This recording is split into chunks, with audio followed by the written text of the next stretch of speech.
Wednesday, March 5th, 2025. Ash Wednesday. Focus. Do not let your left hand know what your right hand is doing. Do we ever think appreciatively of our women folk who toil selflessly in the kitchen? It is hard work, day after endless day. I remember an aunt who cooked like an angel, but her social status was uninspiring since all she did was cook. When she died, I thought to myself, the heavenly host can now enjoy her delicious lemon souffle. Some people are truly Christian in the way they work for the Lord without expecting to be noticed or praised. In fact, Jesus cautions us against doing good, whether almsgiving, prayer, or fasting, with an eye on the reward.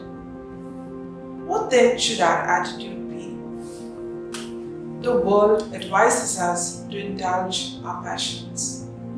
The passion test helps detect what matters most to us. It is an interesting tool to discover our own personality traits and strengths, then guide us as to how to align our choices in life accordingly. The danger lies in the process being driven by the ego. If the self-analysis provides me with clues as to what the Creator has made me for, it is a useful pointer.